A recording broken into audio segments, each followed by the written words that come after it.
ஆகிய தோழர்களே, மாநில பொறுப்பாளர்கள் சௌத்ரி ராஜ்குமார் அவர்களே, ஜெயக்குமார் அவர்களே,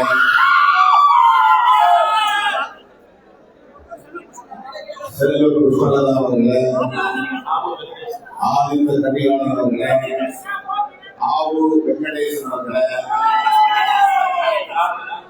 ராஜு அவர்களே, வழக்கறிஞர் சரிதா அவர்களே,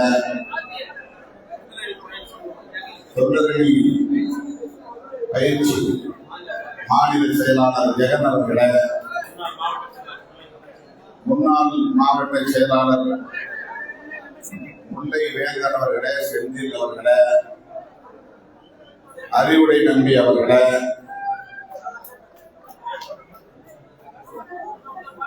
வழக்குரைஞர் தாமரை செல்வன் அவர்களே,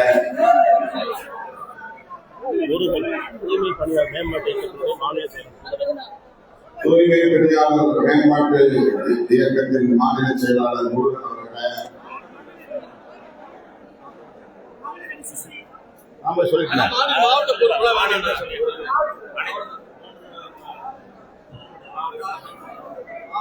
மூன்று தொகுதி மாவட்டங்களை சார்ந்த மாவட்ட பொருளாளர்கள், மாவட்ட துணை செயலாளர்கள், மாவட்ட நிர்வாக குழு உறுப்பினர்கள், மாவட்ட செயற்குழு உறுப்பினர்கள் மற்றும் துணைநிலை அமைப்புகளை சார்ந்த மாவட்ட பொறுப்பாளர்கள் உள்ளிட்ட முன்னணி தோழர்களே, மூத்த பொறுப்பாளர்களே, கட்சியின்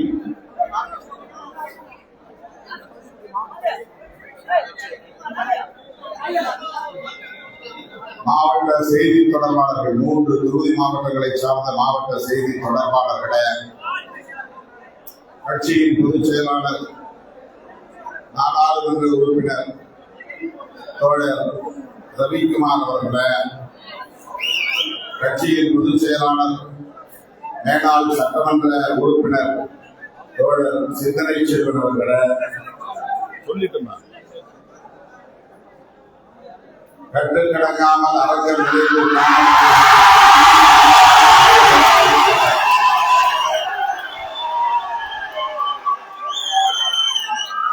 உங்கள் அனைவருக்கும் என்னுடைய பரிவார்ந்த வணக்கத்தை தெரிவித்துக் கொள்கிறேன். மாவட்ட செயலாளர்கள், மாநில பொறுப்பாளர்கள் எல்லோரும் பேசி பின்னர் பொதுச் செயலாளர்களும் பேசிய பிறகு நிறைவாக உங்களிடத்தில் நான் பேசலாம் என்று எண்ணியிருந்தேன். அவ்வளவு நேரம் காத்திருந்தால் நான் கரைந்து போவேன் என்கிற நிலை இங்கே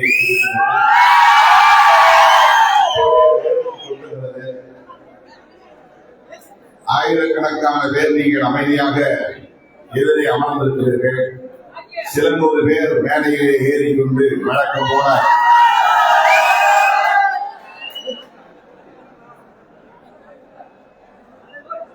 என்ன சொல்வது என்று தெரியவில்லை.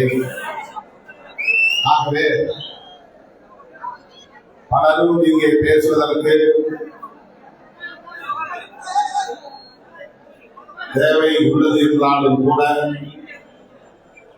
நான் இந்த திடீர் கூட்டத்தை ஏற்பாடு செய்ததற்கான காரணத்தை விளக்கி சொன்னால் போதும் என்று கருதுகிறேன். எல்லா ஜன்னல் கதவுகளும் திறந்திருந்தும் கூட, அனைத்து மின்விசிறிகளும் ஓடியும் கூட அவ்வளவு புழுக்கம் இருக்கிறது, வேர்வை கொட்டுகிறது.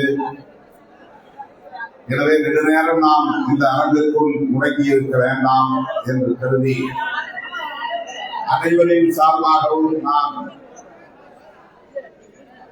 சொல்ல விரும்பிய கருத்துக்களை இப்போது பகிர்ந்து கொள்ள விரும்புகிறேன். இன்றைக்கு நாடாளுமன்றம் நடந்து கொண்டிருக்கிறது. நேற்றைக்கும் நாடாளுமன்றம். ஆனால் இந்த மாநாட்டை ஒட்டி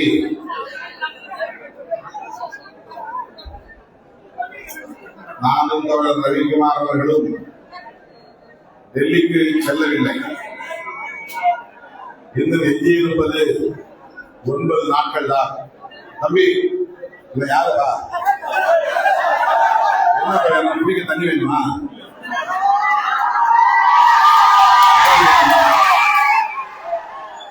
என்ன என்ன வேணும்? தாகமா இருக்காங்க.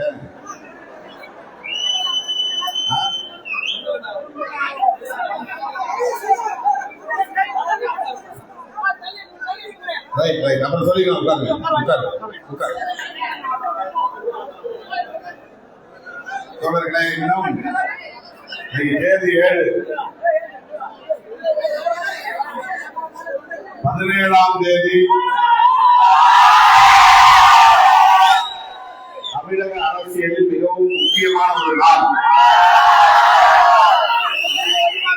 ஒரு வரலாற்றை, புதிய வரலாற்றை படைக்கப் போகும் நாள். சொல்லு, என்னதான் வேணும் சொல்லு. நீ பேசுறியா அவரையா? ராமநாதன் உட்கார மாட்டேன். தள்ளி போயிருப்பாருப்பா. தலைவர்கள் உட்கார்ந்து அரசியல் வந்து என்ன பண்ண முடியுங்க? ஆமா, இந்த கருப்பு சட்டை போட்டோம் எதுக்கு மாட்டிக்கிறீங்க?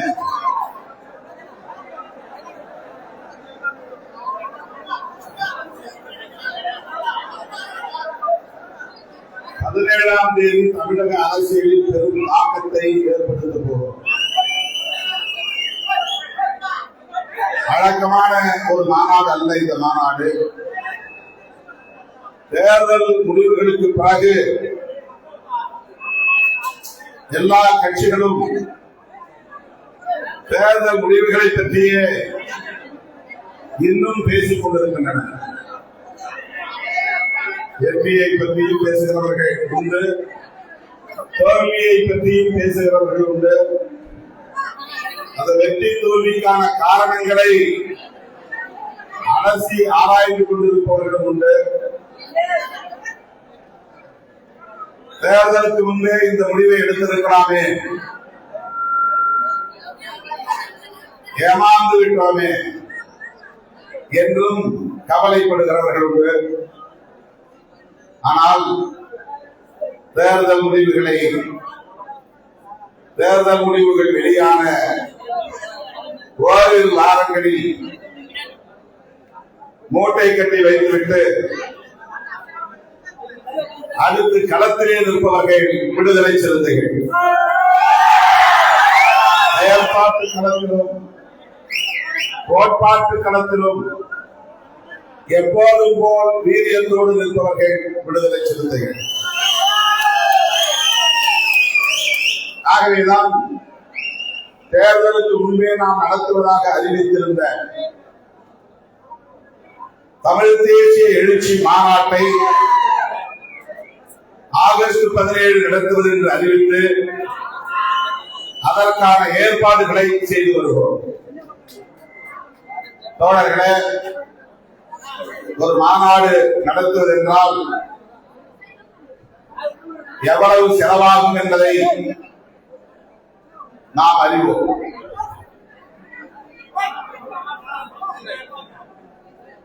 அதற்கு எத்தனை மாத காலம் இடைவெளி தேவைப்படும் மக்களை திரட்டுவதற்கும் நிதியை திரட்டுவதற்கும் என்பதையும் கடந்த காலங்களில் நமக்கு அனுபவம் உண்டு.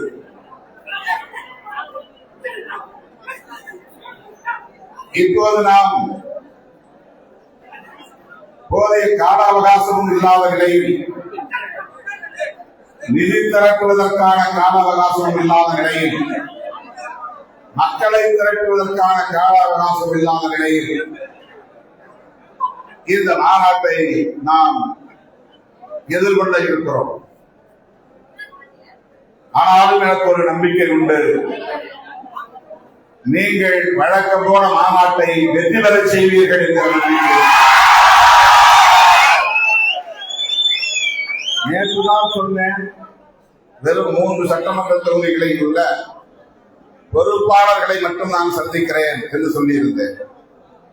இது செயற்குழுவோ அல்லது ஒரு அரங்க மாநாடோ இல்லை. இன்னும் எஞ்சியிருக்கிற 7 நாட்களில் நாம் என்ன செய்யலாம் என்பது பற்றி பேசுவதற்காக வெறும் பொறுப்பாளர்கள் மட்டும் கூடுகிற ஒரு நிகழ்வாக இதை ஏற்பாடு செய்ய வேண்டும் என்றுதான் நான் கேட்டுக்கொண்டேன். ஆனால் வழக்கம் போல மாநாட்டுக்கு திரண்டு வருவது போல் நீங்கள் இந்த அரக்க நிகழ்வுக்கு ஒரு வகையிலே இது நம்முடைய பலத்தையும் காட்டுகிறது. இன்னொரு வகையிலே நாம் திட்டமிட்டவாறு பொறுப்பாளர்களை மட்டும் சந்தித்து பேச முடியாமல் இருக்கிறதே என்ற கவலையும் வருகிறது. இந்த கூட்டத்தின் நோக்கம் மாவட்ட செயலாளர், மாவட்ட பொருளாளர், மாவட்ட செய்தி தொடர்பாளர், மாவட்ட துணை செயலாளர்கள், மாவட்ட நிர்வாக குழு உறுப்பினர்கள், செயற்குழு உறுப்பினர்கள். நீ என்னதான் பேசாம இருப்பா? எவ்வளவு நேரமா நீ பேசிட்டு இருக்க? நீ சம்முன்னு இருப்பா, நீ கவனத்தை சிதைக்கிறல.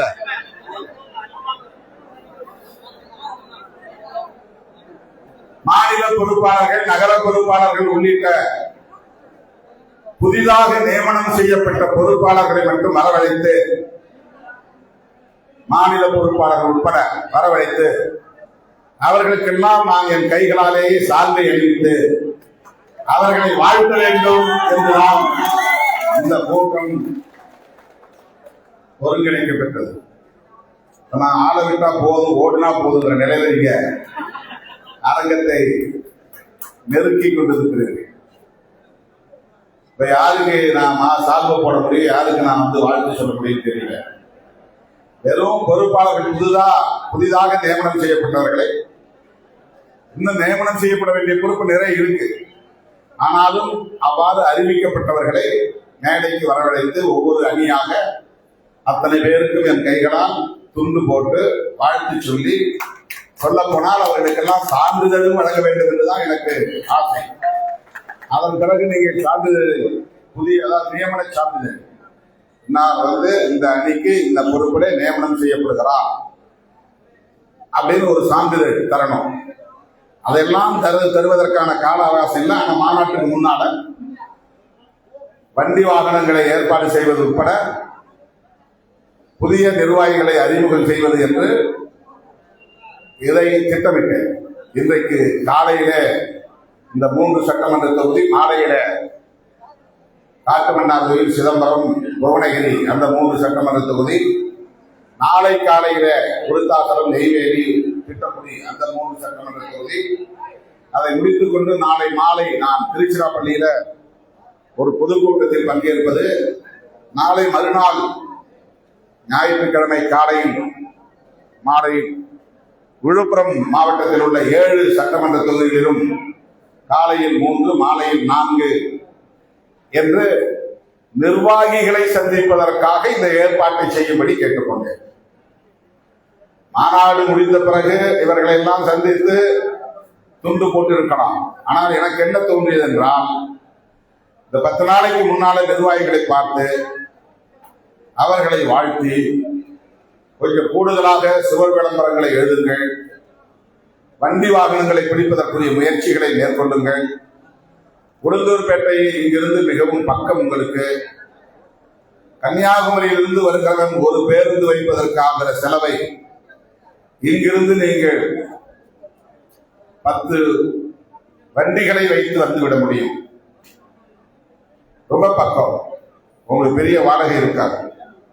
ஆக ஒவ்வொரு ஊராட்சியிலிருந்தும் குறைந்தது 2 அல்லது 3 வண்டிகளையாவது பிடித்து நீங்கள் வந்தால், முதல்ல வந்தால் கடலூர் மாவட்டமே மொத்த அரங்கத்தை நிரப்பிவிட முடியும்.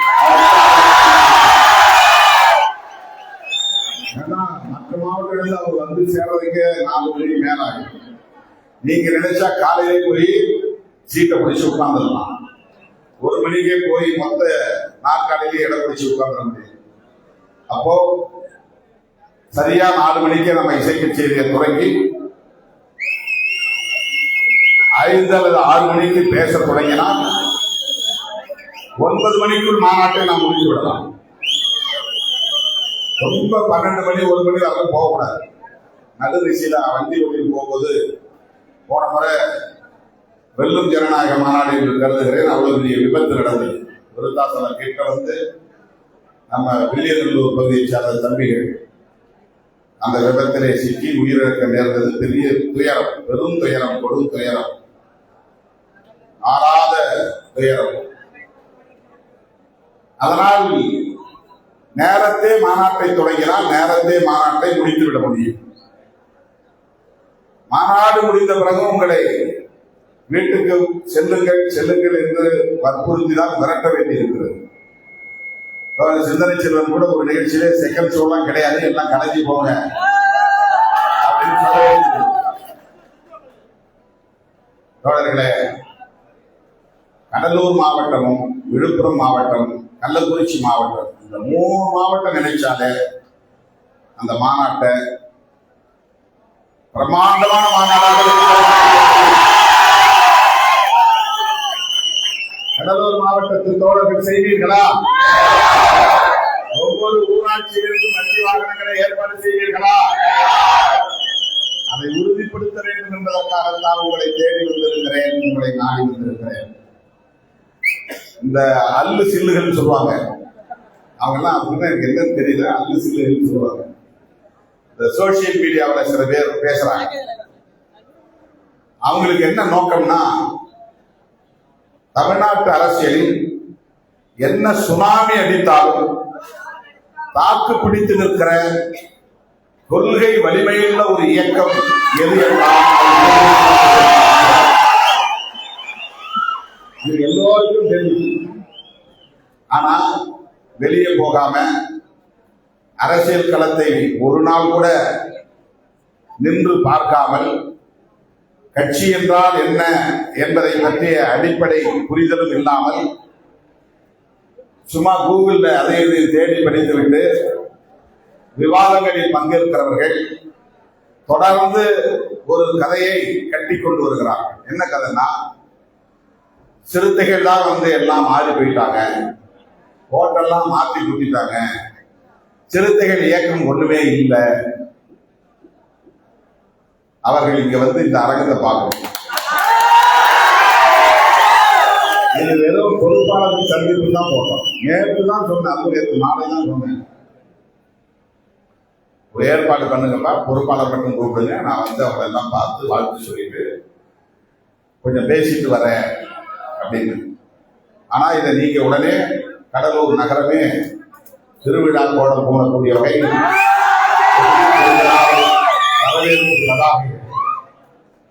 வண்ண வண்ண கொடிகள்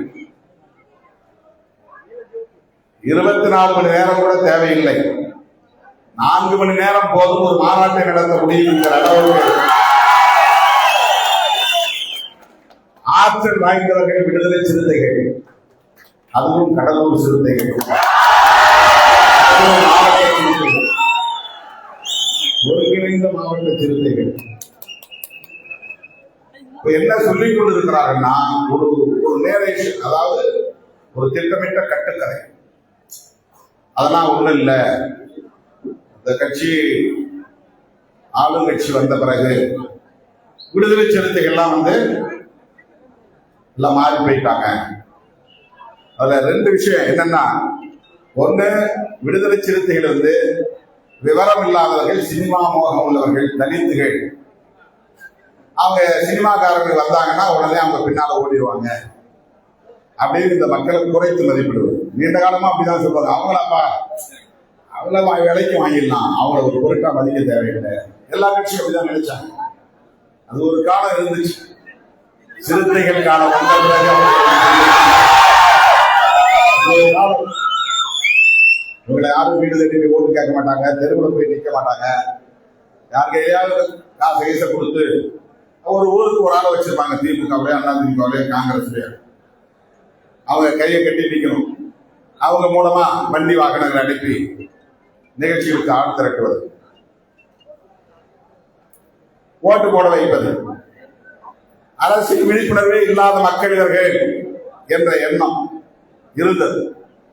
இன்றைக்கு மற்றவர்களுக்கு அரசியல் கற்றுக் கொடுப்பவர்கள் விடுதலை சிறுத்தைகள் என்கிற அளவுக்கு வளர்ச்சி அடைந்திருக்கிறோம், வலிமை பெற்றிருக்கிறோம். இது பலருக்கு பெரிய உறுத்தல். ஆக சினிமா மோகத்திற்கு ஆளாகக்கூடியவர்கள் இவர்கள். ஒரு கதாநாயகன் வந்தால் இவர்கள் அப்படியே பல்லை இடித்துக் கொண்டு பின்னால் போய்விடுவார்கள். ஸ்ட்ராங்கா நிக்க மாட்டாங்க. 17 தொகுதியில போட்டிட்டு 4 தொகுதியில ஜெயிச்ச பாமக கட்டுக்கோப்பா இருக்கான். 17 தொகுதியில போட்டிட்டு 4 தொகுதி, 8 தொகுதியில போட்டிட்டு 2 ஜெயிச்சிருக்கோம். 2 ஒரே 25% தான். அதுவும் 25% தான்.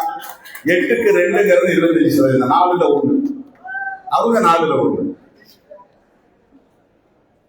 நன்னாங்க 16, 17 தொகுதி அவங்க நின்னாங்க. 4ல 1 அவங்க வெற்றி பெற்று இருக்கிறாங்க பாமக. 4, 2, 8, 4ல 1, 2 நாம ஜெயிச்சிருக்கிறோம். அவங்களே 25% வெற்றி, நாமளும் 25% வெற்றி. ஆனா பேசுறவங்க என்ன பேசுறாங்கன்னா, அவங்க ஸ்ட்ராங்கா நிக்கிறாங்க, உங்க ஆட்கள் ஸ்ட்ராங்கா நிக்கல. போன தடவை 100க்கும் மேற்பட்ட இடங்கள்ல வெற்றி பெற்ற திமுக இந்த தடவை 59 இடம் தான். 50% மேல அடி வாங்கிடுச்சு. 50% நம்மளுக்கு லாஸ். வெற்றி சதவீதத்துல 50% போயிடுச்சு. அதை யாரும் சரின்னு பேசல. போன முறை 66 இடங்களை வெற்றி பெற்ற அதிமுக இந்த முறை 47 இடங்கள் தான். அவங்களுக்கு பெரிய சரிவு, 40% மேல சரிவு. அதை யாரும் பெருசா பேசல. உங்க கட்சி உங்களுக்கு என்று போடக்கூடிய, நிரந்தரமாக போடக்கூடிய அந்த வாக்கு வங்கியே காணாமல் போய்விட்டது என்று யாரும் அதிமுகவை பற்றி பேசவில்லை. அண்ணாமலை இருந்தபோது ஒரு நாடாளுமன்ற தேர்தலில் பாஜக 11.5% ஓட்டு வாங்கினாங்க, பர்சன்டேஜ். இப்போ அப்படியே சடன்னு சரிந்து 2.5% ஆயிடுச்சு. 9% ஓட்டை லூஸ் பண்ணிட்டாங்க. 9% ஓட்டை இழந்துட்டாங்க. பாஜகவுக்கு இவ்வளவு பெரிய சரிவு அப்படின்னு யாரும் பேசல. 8% வாங்கின சீமான் அப்படியே 50% அடி வாங்கி 4 மாறி போச்சு. 4% தான். 8% 4% ஆகி போச்சு. சீமாங்கிட்ட இருந்த இளைஞர்கள் அந்த பக்கம் போயிட்டாங்க அப்படின்னு யாரும் பெருசா பேசல. ஆனால் பொருளாதார பின்னணி இல்லாமல் விடுதலை சிறுத்தைகள் கட்சி தோழமை கட்சிகளின் ஆதரவோடு, நம்முடைய பெரிய பலத்தோடு நாம 2 இடங்களில் வெற்றி பெற்றிருக்கிறோம். இந்த சுனாமியிலும் கூட காட்டுமன்னா கோயிலில் 33,000 வாக்குகள் வித்தியாசத்தில் வெற்றி பெற்றிருக்கிறோம். இதை யாரும் பாசிட்டிவா பேசல. ஏன் நம்மளை குறி வச்சு அப்படி பேசுறாங்கன்னா, திருமாவளவன் என்கிற தலைமை பலவீனம் அடைய வேண்டும், இது அவங்களுடைய எதிர்பார்ப்பு. திருமாவளவன் என்கிற தலைமைத்துவம் தமிழகத்தில் தனித்துவத்தோடு வலிமை பெற்றுவிடக் கூடாது, தனித்துவத்தோடு எழுச்சி பெற்றுவிடக் கூடாது, அதை சிதைக்க வேண்டும். இவ்வளவு சுனாமியிலும் ஒரு கட்டாயத்தின் பேரில் நாம் விரும்புகிறோமோ விரும்பவில்லை, அது வேறு. ஒரு காலத்தின் கட்டளை, தேர்தலிலேயே போட்டியிடாத திருமாவளவனை முதலமைச்சராக்க வேண்டும் என்கிற விவாதம் வந்ததா இல்லையா? இது காலத்தின் கட்டளை. இதுதான் பலரின் கண்களை உறுத்துகிறது. இது நடக்காது என்பது வேறு, அது வேறு விஷயம். அதற்காக நாம் காத்து கிடக்கவில்லை என்பது வேறு.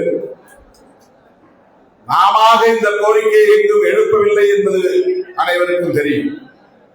2 இடங்களை வைத்துக் கொண்டு அப்படி நாம் கற்பனை செய்ய முடியாது, அது எல்லோருக்கும் தெரிந்த விஷயம்தான். வைத்தறிச்சல் தாங்க முடியும்.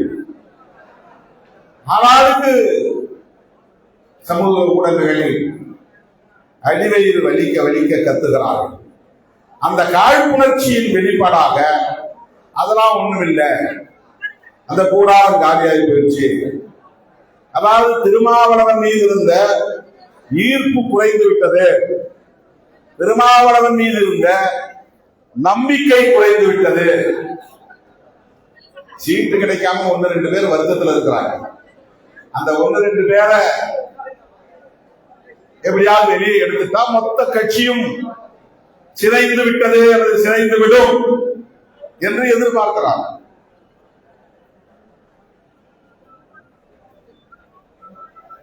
காங்கிரஸ் இந்த கூட்டணியிலிருந்து வெளியேறியது, முதலில் வெளியேறியது. காங்கிரஸ் வெளியேறியதால் தான் அடுத்தடுத்து கம்யூனிஸ்டுகளும் விடுதலை சிறுத்தைகளும் முஸ்லீம் லீக்கும் வெளியேறும் நிலை உருவானது.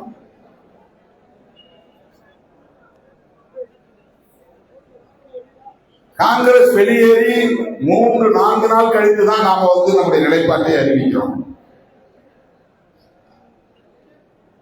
10 நாள் கழித்து தான் அமைச்சரவை இடம்பெறுகிற முடிவை எடுக்கிறோம்.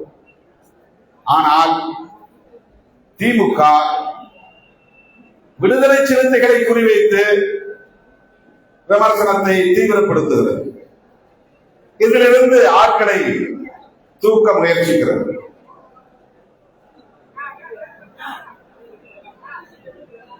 திமுக மட்டுமல்ல, கட்சி சாராத பல யூடியூபர்ஸ் அவங்களாம் யாருக்காகவும் வேலை செய்யக்கூடியவர்கள். யாருக்காக வேலை செய்கிறார் என்று நமக்கு தெரியாது. நாங்க ஏதோ ஒரு கூட்டத்தில் இருந்தோம், 2 இடத்துல போட்டிட்டோம், 2 இடத்துல ஜெயிச்சோம்.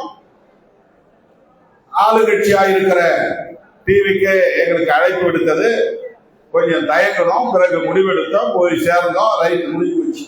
எங்க வேலையை நாங்க பார்த்துட்டு இருக்கிறோம்.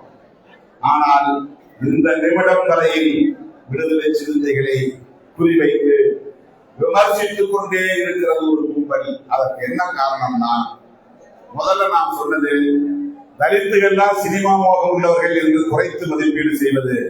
இரண்டாவது, தனித்துவத்தோடு வலிமையோடு நிற்கிற திருமாவளவன் என்கிற தலைமைத்துவத்தை நீர்த்து போக வைப்பது, சிதைக்க முயற்சிப்பது. அதெல்லாம் ஒண்ணு இல்ல, அது ஒரு காலம் திருமாவளவன் மேல நம்பிக்கை இருக்கு, அப்படி இல்லை அப்படின்னு ஒரு தோற்றத்தை உருவாக்க முயற்சிக்கிறாங்க. மாத்தி மாத்தி பேசுறாரு, குழப்பமா இருக்கிறாரு, முன்ன ஒண்ணு பேசுறாரு, பின்னால ஒண்ணு பேசுறாரு. இதெல்லாம் எதுக்காக சொன்னா, தமிழ்நாடு முழுவதும் தலித்துகள் மட்டுமின்றி தலித்து அல்லாத சமூகத்தினரும் கூட விடுதலை சிறுத்தைகள் கட்சியின் மீதும் திருமாவளவனுடைய தலைமைத்துவத்தின் மீதும் ஒரு நம்பிக்கையை கொண்டிருக்கிறார்கள். அதை சிதைக்க வேண்டும் என்கிற சூழ்ச்சி ரொம்ப தெளிவா நீங்க புரியும். லீடர்ஷிப் டேமேஜ் பண்றது. ஒரு இயக்கம் கொள்கையால் எப்படி வலிமையோடு நிற்கிறதோ, அதை விடவும் ஒரு தலைமைத்துவத்தின் மீதான நம்பிக்கையாலும் ஒரு இயக்கம் வலிமையோடு நிற்கும். 90களின் தொடக்கத்தில் எவ்வளவு வேட்கையும் வீரியமும் இந்த இயக்கத்தில் இருந்ததோ, அதில் 1% கூட இன்றைக்கும் குறையவில்லை. அதே வேகம், அதே வீரியமும் சிறுத்தைகள் இயக்கத்திலே வெளிப்படுகிறது. பொறுப்பு கிடைக்கலன்னா கூட நான் இந்த இயக்கத்துலதான் இருப்பேன், சண்டை போட்டாவது பொறுப்பு வாங்குவேன். அதுக்காக நான் யாரையோ ஓடி ஏதோ ஒரு கட்சியில் சேர்ந்து பொறுப்பு வாங்குவேன் என்றெல்லாம் நினைக்காதீங்க.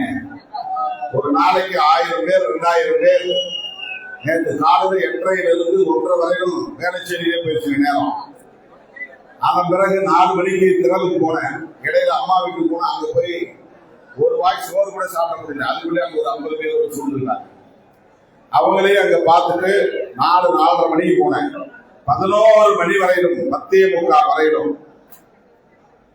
அவ்வளவு திறன் இயக்க தோழர்கள், பொதுமக்கள். ஒரு நாளைக்கு குறைந்தது 15 மணி நேரம் கட்சி தோழர்களையும் இதர பார்வையாளர்களையும் சந்தித்துக் கொண்டே இருக்கிற அலுவலகம் விடுதலை சிறுத்தைகள் கட்சியின் தலைமையகம்.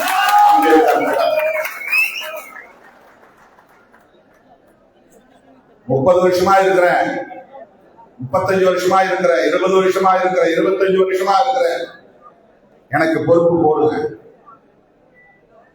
எந்த கட்சியிலும் செய்ய துணியாததை இந்த கட்சியில் திருமாவளவன் செய்ய துணிந்திருக்கிறான். மைக்ரோ லெவல்ல எல்லாத்தையும் அதிகார பகிர்வு. முன்னெல்லாம் ஒன்றிய செயலாளர்னா மொத்த ஒன்றியத்துல 2 பேர் தான் செயலாளர். இப்ப 3 ஒன்றிய கவுன்சிலுக்கு ஒரு ஒன்றிய செயலாளர், 21 ஒன்றிய கவுன்சில் 7 ஒன்றிய செயலாளர். ஒரு ஒன்றிய செயலாளர் போட்டா அவருக்கு கீழே ஒரு 10-15 பேர் பொறுப்பாளர். இப்ப 7 ஒன்றிய செயலாளர்னா 7 10 70 பேர். ஒரு ஒன்றியத்துக்கே 70 பேர் 100 பேர் வரையில் பொறுப்பாளர்கள். தமிழ்நாடு முழுக்க 385 ஒன்றியங்கள் இருக்கு அரசாங்க கணக்குப்படி. அது ஒன்னும் நம்ம கணக்குப்படி அப்படியே நீ 6 7 பிரிக்கணும். அவ்வளவு பேருக்கும் தலா 100 பேர். நம்முடைய பொறுப்பாளர்கள் மட்டும் வந்தாலே உளுந்தூர்பேட்டை மாநாடு பிரமாண்டமான மாநாடு. பிரிச்சு கொடுங்க, நகரத்தை 2 3 ஆக்குங்க. வார்டு கணக்கில் எனக்கு ஒதுக்குனா போதும். நானும் இந்த கட்சியில் ஒரு நகர செயலாளராக இருப்பதில் மகிழ்ச்சி அடைகிறேன், பெருமைப்படுகிறேன். நான் இந்த கட்சியில் ஒரு ஒன்றிய செயலாளராக 3 ஒன்றிய கவுன்சிலுக்கு கூட எனக்கு போதும். நான் ஒன்றிய செயலாளராக இருக்க விரும்புகிறேன், இருப்பதில் பெருமைப்படுகிறேன். அதே மாதிரி மாநில செயலாளர் 3 பாராளுமன்றத்திற்கு 18 சட்டமன்ற தொகுதிகளுக்கு மாநில செயலாளர். ஒரு மாநில செயலாளருக்கு கீழே ஒவ்வொரு பாராளுமன்றத்திலும் 2 சட்டமன்ற தொகுதிக்கு ஒரு மாநில துணை செயலாளர். அப்ப ஒரு பார்லிமெண்ட்டுக்கு 3 பேர், 3 சட்டமன்ற தொகுதிகளுக்கு ஒரு மாநில துணை செயலாளர், 3 சட்டமன்ற தொகுதிகளுக்கு ஒரு மாநில துணை செயலாளர். ஒரு பார்லிமெண்ட்டுக்கு 2 பேர், 3 பார்லிமெண்ட் சேர்த்தா 6 பேர், 6 மாநில துணை செயலாளர் அவருக்கு கீழே இருப்பாங்க. அவர் இந்த 18 சட்டமன்ற தொகுதிகளிலும் அந்த அணியில் உள்ள எல்லா பொறுப்புகளையும் நியமனம் செய்கிற அதிகாரம் பெற்றவர். மாவட்ட செயலாளர், மண்டல செயலாளர், மாநில செயலாளர் இவங்க கூடி ஒருங்கிணைந்து கலந்து பேசி சமாதானமான முறையில முன்னணி பொறுப்பாளர்கள், புதிய பொறுப்பாளர்கள், பெண்கள், தலித் அல்லாதவர்கள், சிறுபான்மை சமூகத்தை சார்ந்தவர்கள் எல்லோருக்குமான பிரதிநிதித்துவத்தை அளிக்கக்கூடிய வகையில பொறுப்பாளர்களை நியமனம் செய்ய வேண்டும் என்று வழிகாட்டியிருக்கிறோம். லட்சக்கணக்கானோர் பொறுப்பேற்கக்கூடிய அளவுக்கான ஒரு வாய்ப்பை இந்த இயக்கத்திலே நாம் உருவாக்கி இருக்கிறோம். ஒரு சட்டமன்ற தொகுதிக்கு ஒரு மாவட்ட செயலாளர் என்பதை முதலில் அறிமுகப்படுத்திய இயக்கம் விடுதலை சிறுத்தைகள் கட்சி. இன்றைக்கு அதை பல இயக்கங்களும் பின்பற்ற முன்வந்திருக்கின்றன. அதை போல பெண்களுக்கு 10% இடஒதுக்கீடு, மாவட்ட கட்சி பொறுப்பிலே மெயின் பாடி 10% அளவுக்காவது தலித் அல்லாதவர்கள் இடம்பெற வேண்டும் என்கிற கட்டாயம், 25% 35 வயதுக்கு உட்பட்ட இளம் தலைமுறையினருக்கு வாய்ப்பு,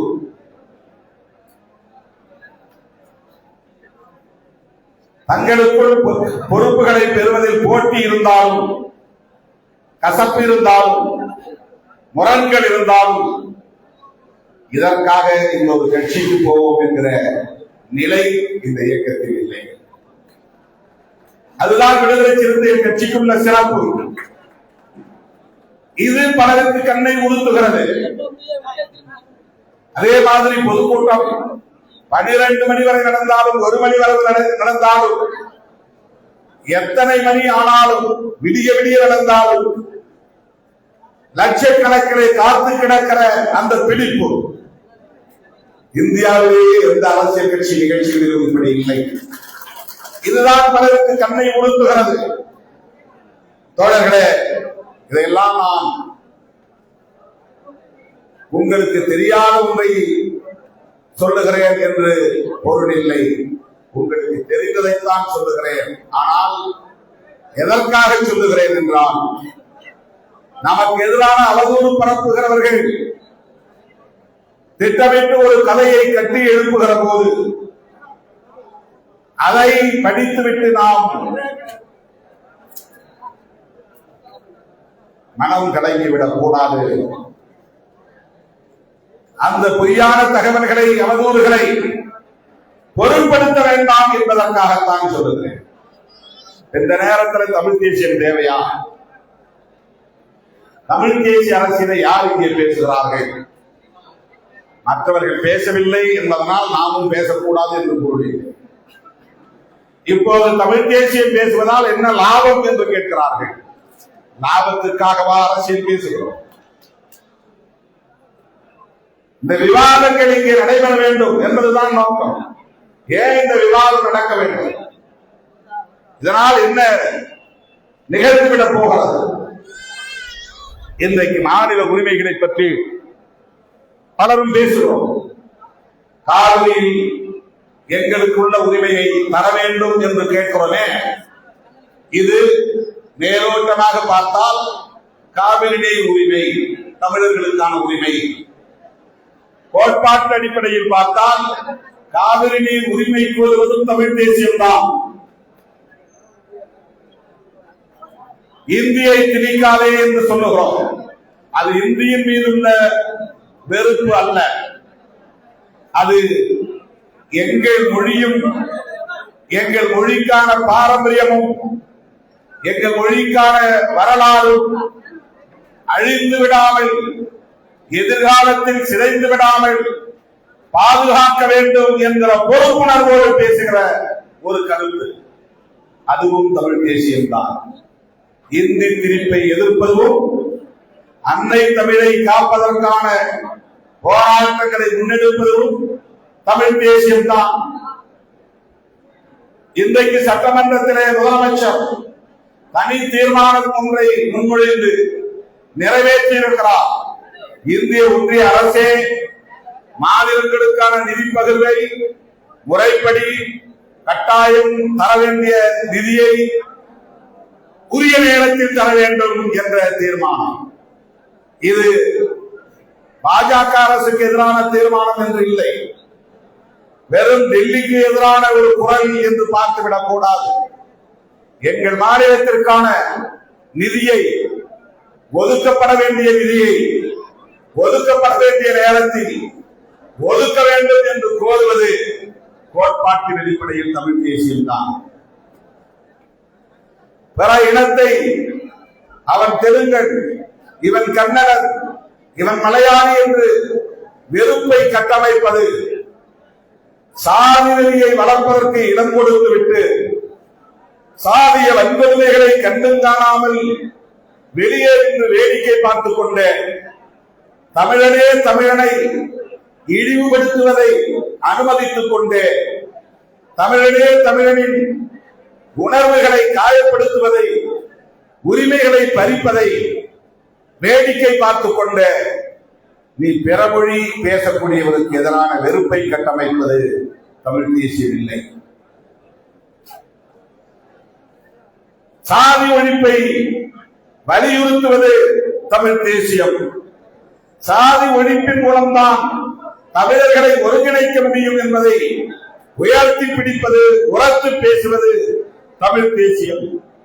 பாஜக, RSS முன்வைக்கக்கூடிய மதம் சார்ந்த தேசியத்தை, இந்தியாவையே இந்துக்களின் நாடு, இது இந்துத்துவ தேசியம், இந்துத்துவ நேஷனலிசம், பசுக்கரியை தின்னக்கூடாது, அது பசு மாதாவுக்கு எதிரான குற்றம், மாட்டுக்கரியை தின்னக்கூடாது, அப்படி செய்தால் படுகொலை செய்வோம் என்றெல்லாம் பரப்புகிற இந்த கலாச்சார தேசியவாதத்தை, இந்துத்துவ கலாச்சார தேசியவாதத்தை எதிர்கொள்வதற்கு இங்கே மாற்றாக கிறிஸ்தவ தேசியத்தை பேச முடியாது, இஸ்லாம் தேசியத்தை பேச முடியாது. அந்த இந்துத்துவ தேசியவாதத்திற்கு மாற்று மொழிவழி தேசியம்தான் மாற்று. தமிழ்நாட்டை பொறுத்தவரையில் தமிழ் தேசியம், கேரளாவை பொறுத்தவரையில் மலையாள தேசியம், கர்நாடகாவை பொறுத்தவரையில் கன்னட தேசியம், ஆந்திரா தெலுங்கானாவை பொறுத்தவரையில் தெலுங்கு தேசியம் என்று மொழிவழி தேசியத்தை பேசுகிற போது இந்தி பேசுகிறவன் அவன் மாநில பரப்புக்குள்ளே சுருங்கி நின்று விடுவான். அது இந்தி தேசியம். ஆக இந்தி பேசுகிறவனுடைய இந்தி தேசியமும் தமிழ் பேசுகிறவனின் தமிழ் தேசியமும் பகை தேசியங்கள் அல்ல. அரசமைப்பு சட்டத்தின்படி நாம் இந்த மண்ணின் குடிமக்கள் தான். உன்னுடைய தேசியம் உனக்கு, என்னுடைய தேசியம் எனக்கு. இந்த தேசிய இனங்கள் நல்லிணக்கத்தோடு ஒற்றுமையாக இருந்து டெல்லியிலே ஒரு கூட்டாட்சி தத்துவத்தை வெற்றிகரமாக நிலைநிறுத்துவோம் என்று வலியுறுத்துவது தமிழ் தேசியம். இதுதான் சிறுத்தைகள் பேசும் தமிழ் தேசியம். ரெண்டே ரெண்டு தான். பிற மொழி விருப்பு இல்லை, மாநில சுயாட்சி வேண்டும்.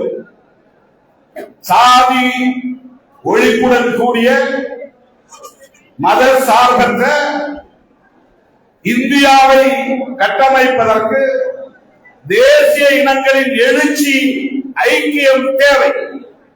இதுதான் விடுதலை சிறுத்தைகள் முன்மொழிகிற தமிழ் தேசியம். இதை சொல்லுவதா வேண்டாமா? இதை மற்றவர்கள் கேட்பார்களா மாட்டார்களா என்பது நமக்கு பிரச்சனை இல்லை. நமக்குள் இதிலே ஒரு தெளிவு வேண்டுமா வேண்டாமா? நமக்கு ஒரு தெளிவு வேண்டும். அதை சொல்லுவதற்கான ஒரு களம்தான் உளுந்தூர் பேட்டை. என் உயிரில் உயிரான விடுதலை சிறுத்தைகள்,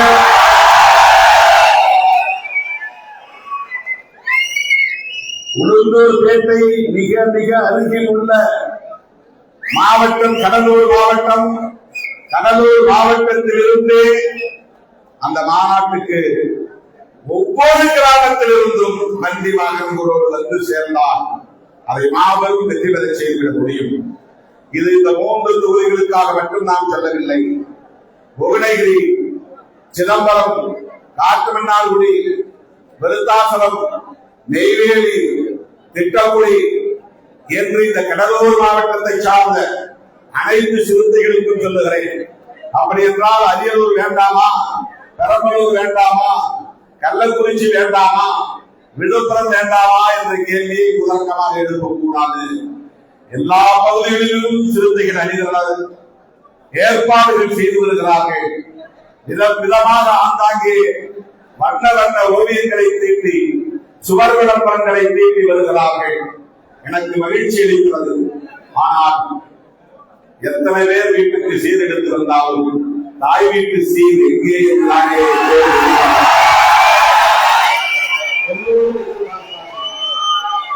இயக்கத்தை பொறுத்தவரை கடலூர் மாவட்டம் தான் தாய் வீடு.